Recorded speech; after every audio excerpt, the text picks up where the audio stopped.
I'm talking today to Dagna Bieda.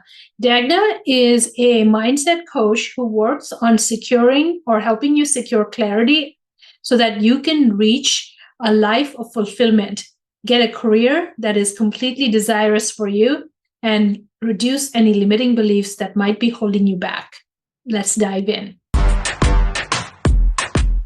Securing a big salary should be as easy as asking for more, right? Turns out it's a little bit more than that. First, let me ask you, which of these apply to you? Reading org announcements with envy as other people get promoted? Working long hours with little to show for it? Getting more degrees hoping to be seen? Don't feel bad. I made the same mistake myself without even realizing it. And it's not your fault. In this podcast, I'm going to help you master the strategy and techniques on how to get promoted, how to double your paycheck, and how to secure more flexibility without adding more work or more degrees.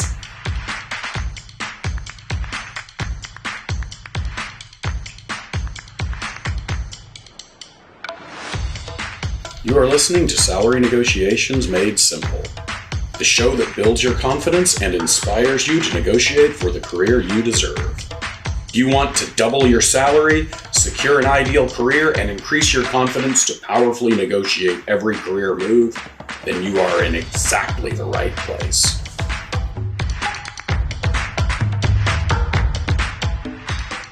Hi, Dagna. How are you today? Dorothy. Welcome to the studio. Thanks so much for having me.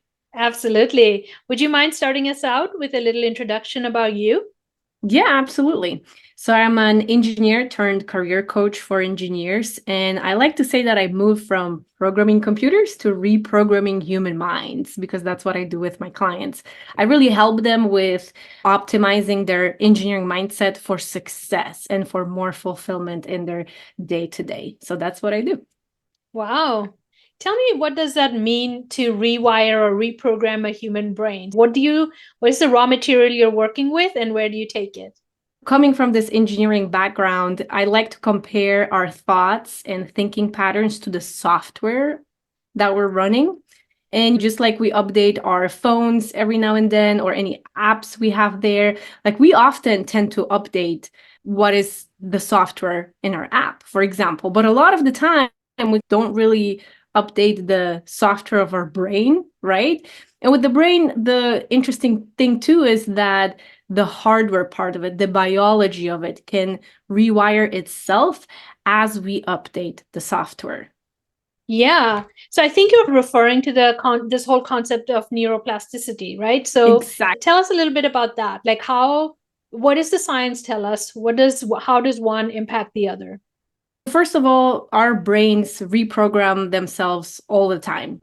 With the new actions that we take, we create new neural networks, right? This is why the science of habits tell us that we have to repeat certain behavior for anywhere between, I think the new research says 18 to 250 days to actually lay that neural pathway that will then help us execute that particular behavior, right? And neuroplasticity, as we know now, is active in our brains throughout the whole lifetime. So whether you're 18 or 98, you still have that capacity within your brain to create and lay down new neural pathways and reprogram your brain. The one aspect that I look into with my clients is essentially that a lot of the time, what we do and how we act is going on autopilot. So the way I refer to it is essentially we have this legacy programming in our mind that governs everything that we do, how we think, how we act. And it's optimized so that we don't have to make a conscious decision every single second, but it's optimized for survival. And what I do with my clients is helping them understand how that default configuration came to be and how they can reprogram that for more fulfillment, for more success in their career. So I hope that answers your question. Yeah, it does. It actually opens a whole other line of questioning for me. So you said something that piqued my interest. One was you are hardware coded in default setting for survival. So is the understanding there that we are no longer striving for survival. Like we're not in that, we're still trying want to survive, but not in like the caveman world where we are like limited resources and trying to gain most resources to have the most to survive in the toughest situations. Exactly. Most of our modern day, we don't have to go out there into the wilderness to hunt down something to eat, right? We don't have to starve for days at a time in order to find food resources that might be limited. It's quite the opposite nowadays, right? And even though our minds are still set on that default configuration that's been created through adaptation, through evolution, throughout millions of years, right? And that's what guided our survival. And today we live in a relatively safe, modern world where we don't have to be scared of those predators. We go to comfortable jobs. We have houses that shield us from external environment that can be deadly.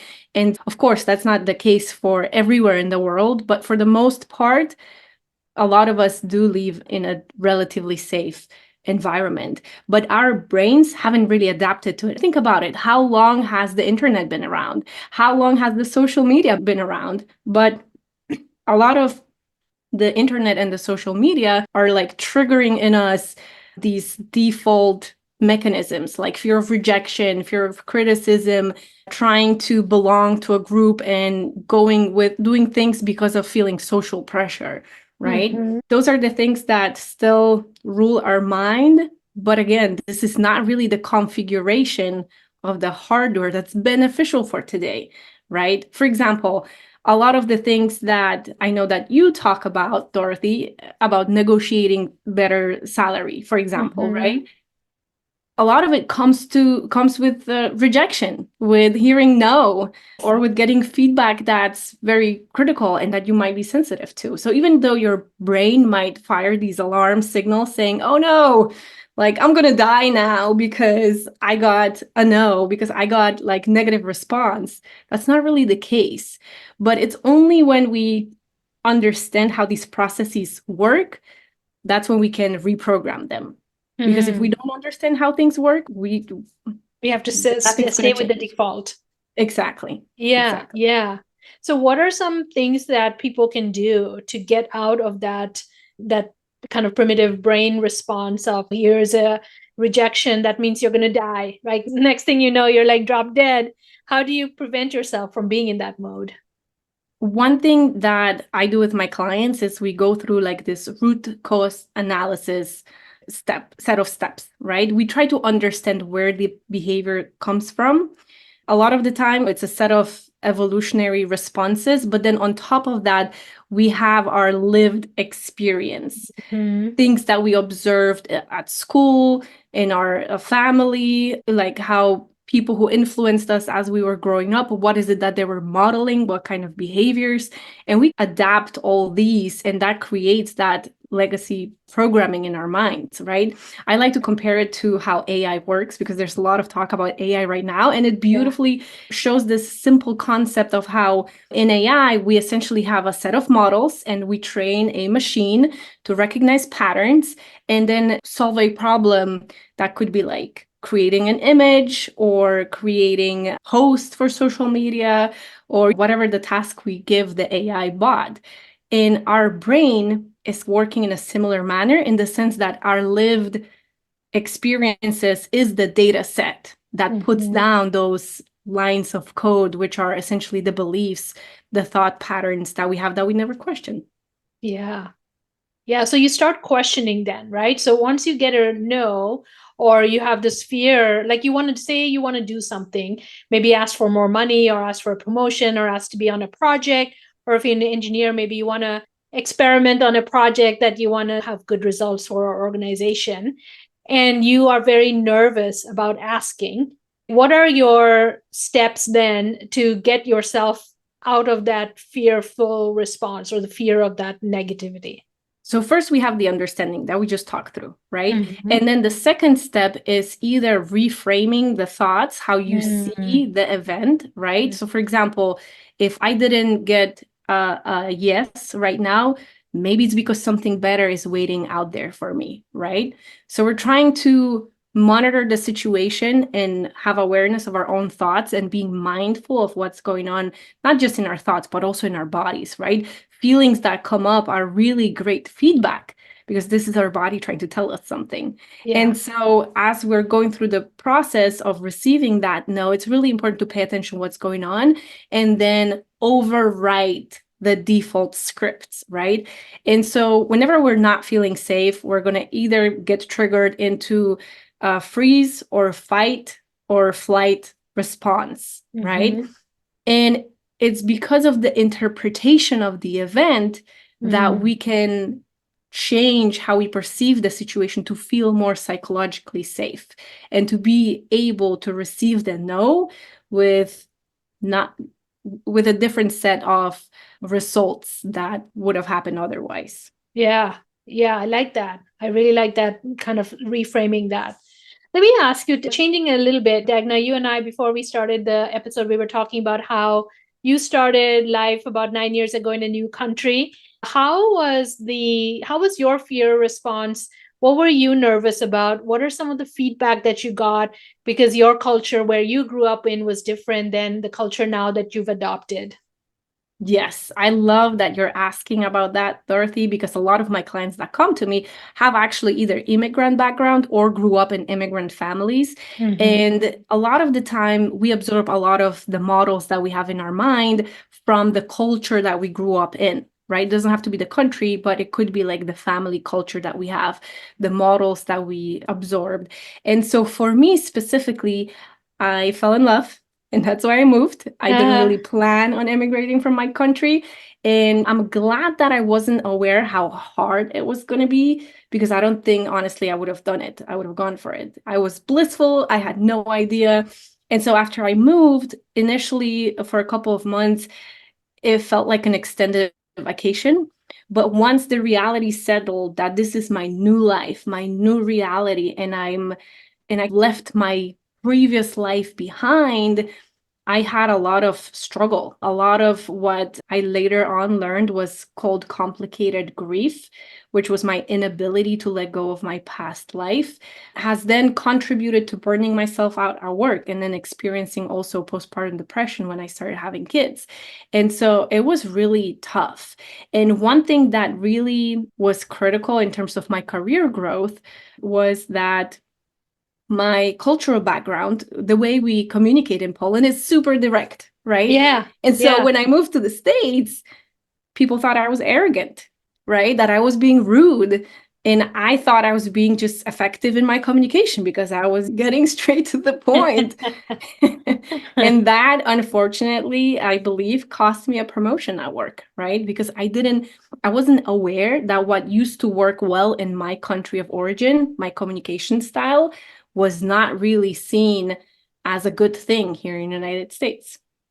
Yeah. And then you probably, maybe some people course correct and they overcorrect. And so then, which is what happened to me. So I'm a pretty direct communicator. I wouldn't say everybody I'm from India is a direct communicator, but I used to be a very direct communicator.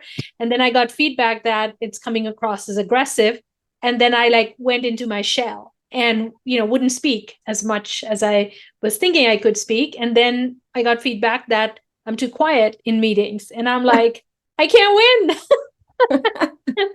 So how was your experience with that sort of a correction of your own, how you show up in public and how you handle that? So that's where having a third-party feedback, professional feedback, really was what helped me. In my case, that was a therapy setting where I had to learn new assertive communication skills. For some other people, like my clients, that's usually my coaching, where I teach them how to get assertive communication skills, right? And on one hand, you're exactly right. Whenever we're passive or passive aggressive, people are just like glossing over whatever we have to say, and they're not paying attention, even if we have brilliant ideas, right? And then when we come as aggressive, what they have to do is they try to defend themselves, right? Yes. So they're, again, not paying attention to what we're really trying to tell them. And so it's really about honing those soft skills. That's really key. And on another note, I also want to mention that culturally speaking, I would like to highlight here how engineering culture also very much affected how I communicated. And so in the engineering culture, we're not really taught how to communicate with other people. Like we're not given the soft skills playbook. In many curriculums, it's not really, it's an overlooked skill because there's so much attention and focus on the hard and technical and measurable skills that you develop those communication skills, how to communicate assertively, as well as negotiation skills and just people soft skills. Like you learn that haphazardly if you even learn at all. So like right now, a lot of people come to me and work with me as a coach because they are smart. They know they're smart. They know that they have so much to bring to the table, but they don't have that interface with other people, right?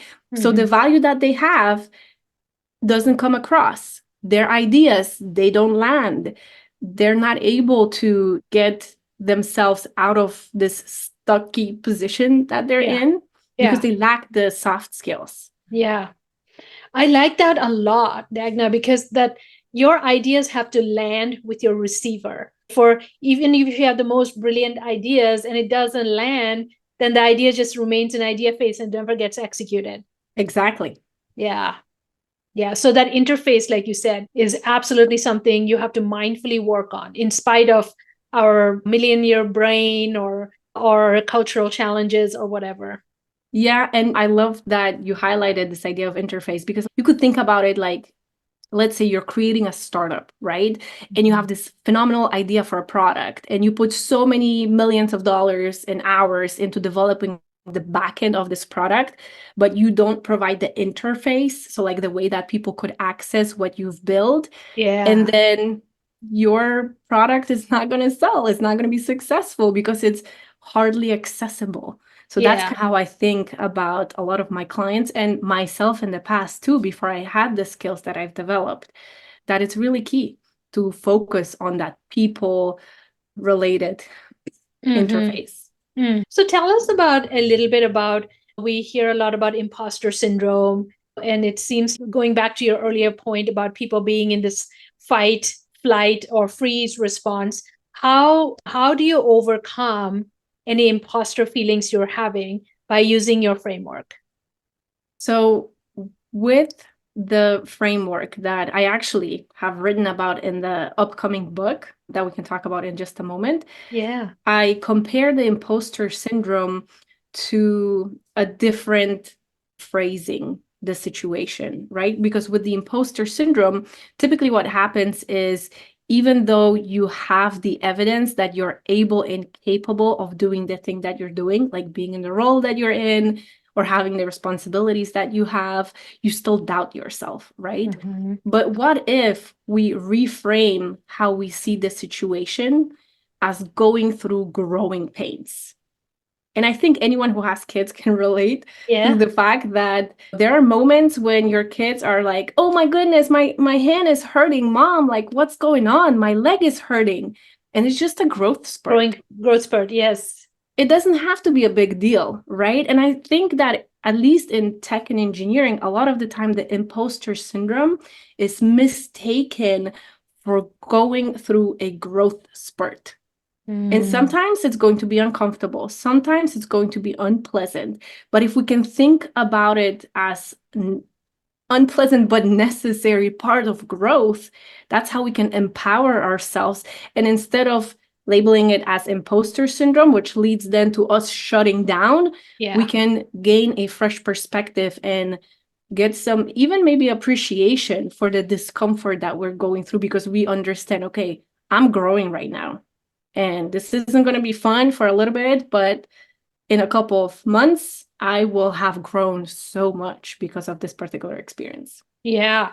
Yeah. I like that a lot because it allows you to take control of your thoughts, right? Because the reframe, you're in the driver's seat now because, and especially if you are a new manager or a new leader or a new exec, this is the first time you've done this. No, you have never done this before. So it's absolutely possible for you to have those imposter thoughts.